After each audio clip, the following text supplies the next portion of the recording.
So here is the concept I would like to talk about today. You never will be able to manifest things that you really, really want. But you can take control over it and flip it in your favor. My name is Olga, and I am energy healer and personal development coach. So think about it. How many things that you really, really wanted, you manifested up to date? And think about things where you do affirmations daily, where you have rituals for, and you literally beg universe, guides, angels, archangels, whatever is your belief system, to give you something,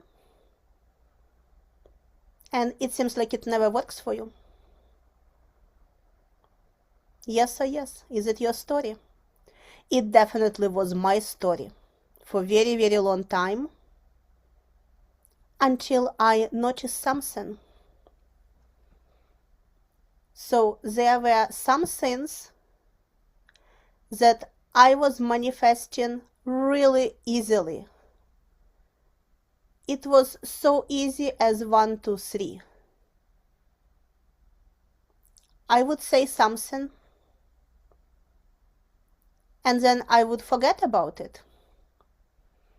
And sometimes few months later, sometimes few years later, it just shows up in my reality, and I would be like, oh yeah, I remember that day. I remember how I felt on that day. I remember literally like everything that was going on. And I remember when I made that statement. Like, I will have this, this, and this. Or at that time, I will be here, here, and here. And it came true. I didn't do any rituals. I didn't do any specific methods. I didn't beg universe or guides or anybody else for like whole year or few months to give me something. And I wasn't even attached to it.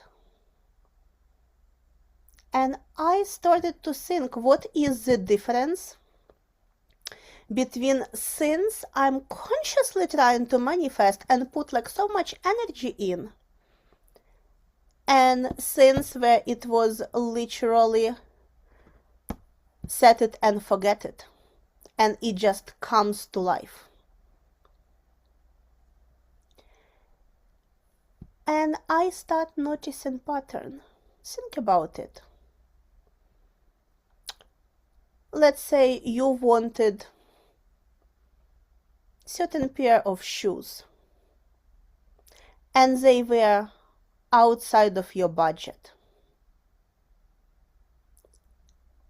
And while they were outside of your budget, they were not as far outside. So you really put effort, and you was working towards them, and you was saving,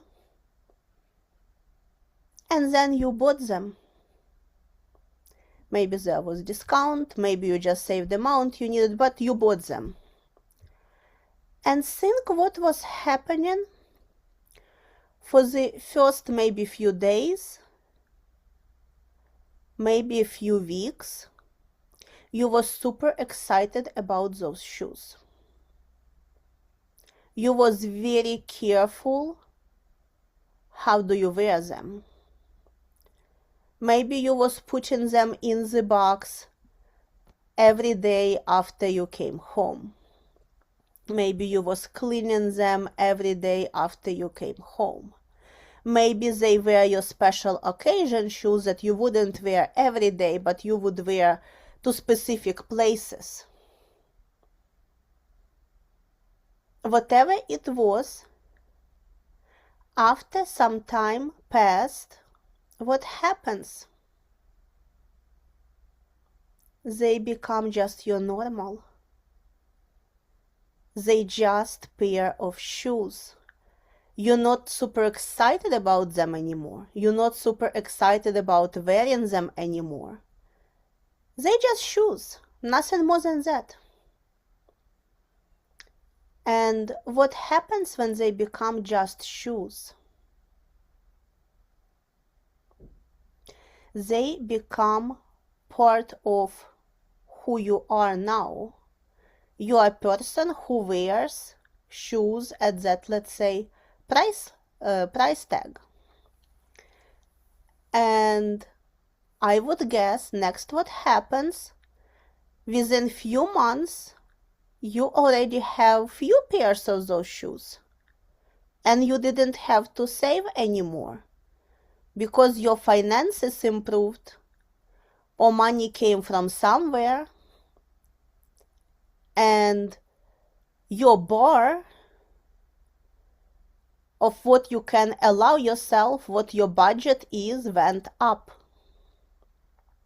So now those shoes not something special that you would, dust off every day and put in the box and wear to special occasions. They're just comfortable shoes you enjoy wearing, but you don't think about them. You see difference? It's a state. So now as you accepted these shoes as normal part of your life, they just flow into your life. You can have 2 or 3 pairs of them. Gosh, you can have 10 pairs of them if you really love them that much in different colors. But what happens with our desires that we really, really working hard towards?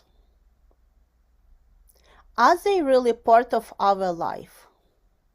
Like, let's say, if I'm begging universe to receive extra $2,000 by the end of the week to pay my rent, what do I feel? Do I feel identity that already has money that she or he needs to pay their rent? Or do I feel the identity that don't have enough money to pay their rent at the end of the week? Of course, I feel the identity who doesn't have enough money to pay for their rent. So what I'm getting as a result? I'm getting more situations where I don't have enough money to pay for something. And think about it. That's what happens with all our desires. It seems like we're not able to manifest.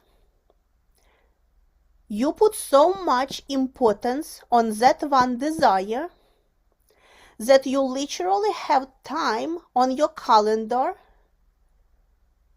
where you work for that desire. And work, meaning like either you do certain techniques, or you meditate and ask universe to give it to you, or you go to energy healing practices and you ask, please, like, let's remove the blocks that hold me back from receiving that desire. Whatever it can be, you strongly communicate to universe, I don't have it. I don't have it. I am the person who don't have it. So it's identity level. It's identity level.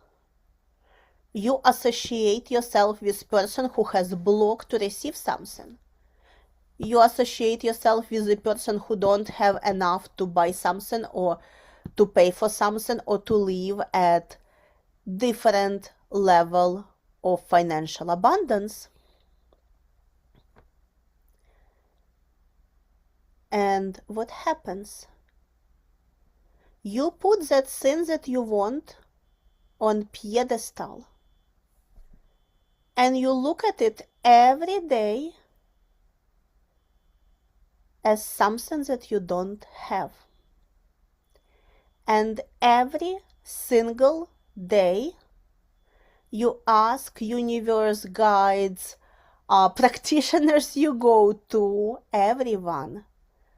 Please show me the way to get what I don't have. And every time you do it, you fuel reality where you don't have it. And every time you talk about something you're working on and you don't have, what you fuel? You fuel not having. So it seems like you're working towards having something. It seems like you put a lot of energy towards having something. But what happens in reality?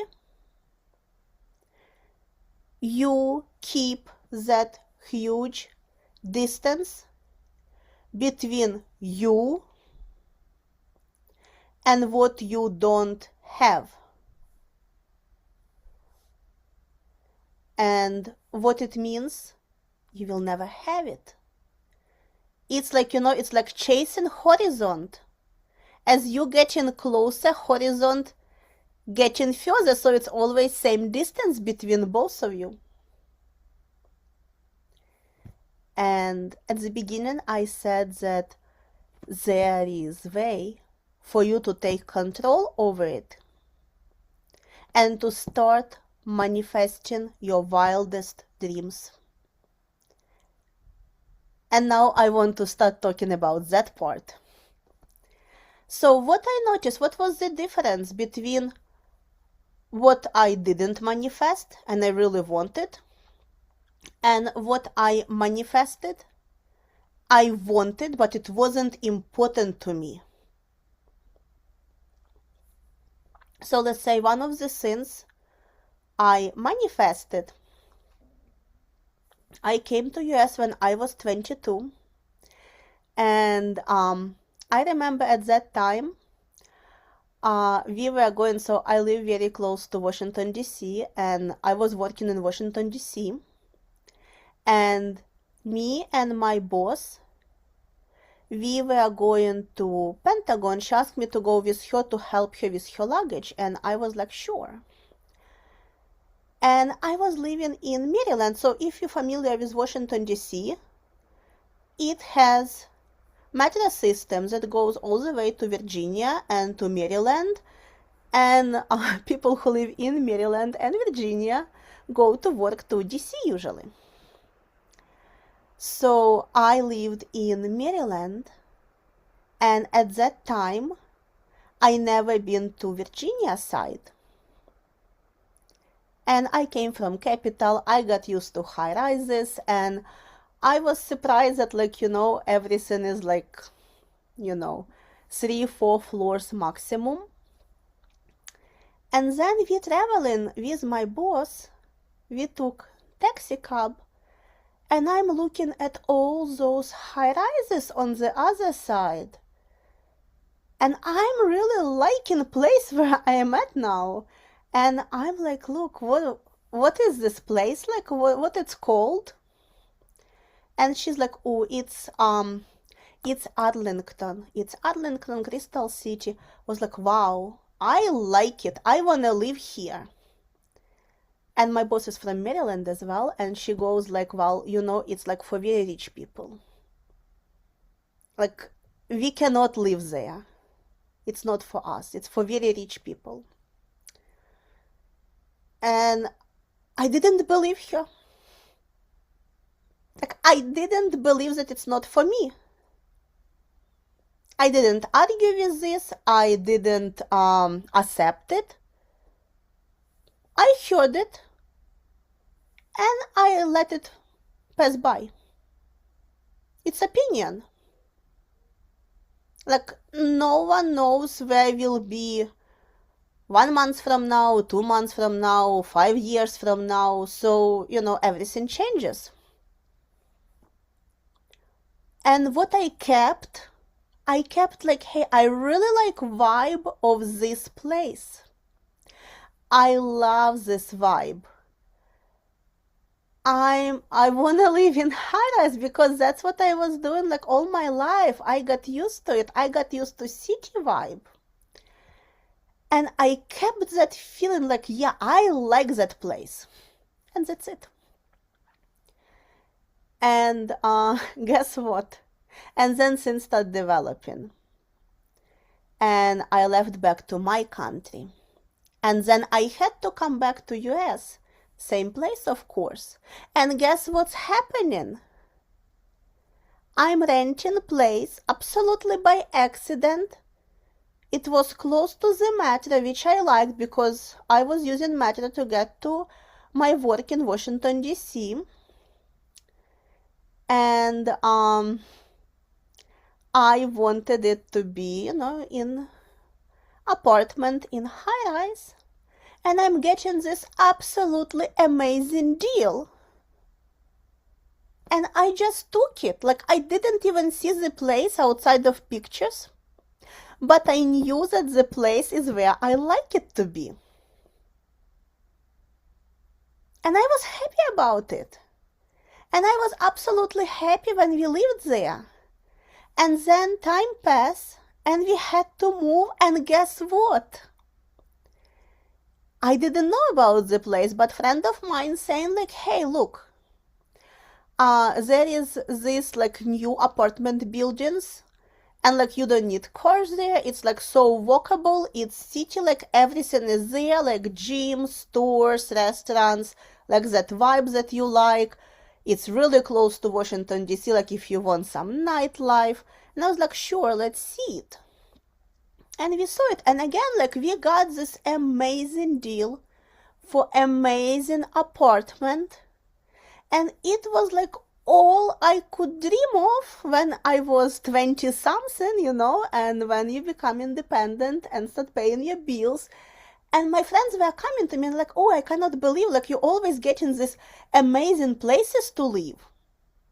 But you see, for me, they were normal. They were not something like, oh my God, it's not part of my reality. For me, it was simply like, yes, that's what I like for myself. If it will not happen, I don't care. I still will have amazing place to live at. But I would love this one to be that amazing place. I love the vibe. I didn't think about costs. But guess what? Money came. I changed my job. And I was paid more now. So it was so easy to afford it.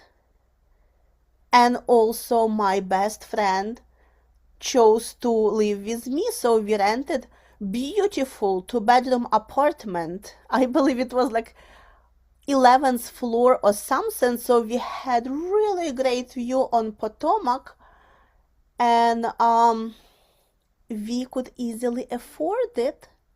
And plus we always had each other to go outside and enjoy restaurants and enjoy nightclubs and do all these things. And 20 years old. So that was the vibe. I never thought like I don't make enough money to live there. I never took that belief like I cannot live there, it's not for me, it's for other people, it's for very rich people. So I wanted it, but it wasn't important for me, because if it will not happen, I will not die. And that's altitude that you need to embody. So let's say if you need money by the end of the week, and please understand there is divine timing. So it's never like we cannot control time when things will come. It's not our job. We cannot control how things will come. It's not our job. Our job is to make our energy, our thoughts, our emotions aligned with having what we want. That's only thing that is our responsibility. Everything else is not. So if you want, for example, to receive extra money to pay whatever bill you have, today, instead of asking to give you, You need to remove importance. Remember, those money are not guaranteed. So be okay with not receiving them. Also be okay with receiving them. And most important, be grateful for them as you received them already. I will repeat it again.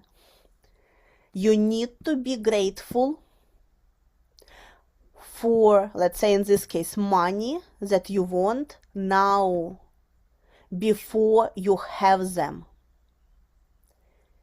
You need to act as you have them. You need to feel that gratitude. It's not about saying, oh yeah, I'm so grateful, but where are money? It's about feeling. Like, feel that vibe of those money you want. Feel how you would feel in the moment when you're paying them and you know you don't have that debt anymore. Feel emotions when they coming into your bank account. Stop talking to others about you not having something and replace it with today is the day. I know for sure my money are in my bank account, not coming, not will come, not one day, not by the end of the week. My money are in my bank account. Universe, thank you so much. Thank you. And trust me, as soon as you will remove importance from the things you want, it's not anymore make it or break it. It's not anymore question between life and death. When it will become thing that you would like to have, and you open to receive it, and you feel vibe of that thing, and how you will feel when you have it, when you feel it now in the moment before you got it, you already made your part of work. That's all you need to do. And now universe will do its part of work. It's rearranging things. It's rearranging events for you to receive what you want. But you need to believe it's yours. You need to be open to receive it or not receive it. Like, it will not kill you if you will not receive it. And you need to be truly grateful from your heart as you received it already. And to finish it up, I invite you to do 3 minutes exercise that will really, really, really help you. Imagine elevator. It's going from your brain to your heart. Imagine yourself taking that elevator, entering elevator at the brain level and moving to the heart level. And exiting the heart level, look around and see money you want in your bank account. See relations you want, not person, relations, emotions that you want to feel. Like you feeling it already. If it's health, see yourself fully healed. And say thank you. And repeat it at least 3 times, saying thank you. And find new and new things you are grateful for. And more you're grateful for things that you not received yet, but you know you will, and you act as it's now yours, the more definite the fact that circumstances, events, people will be rearranged in the way that you will receive what you want in the best way possible for you. I love you so much, people. May what shifted for you today continue unfolding. Be centered, be intentional, and keep evolving. See you later.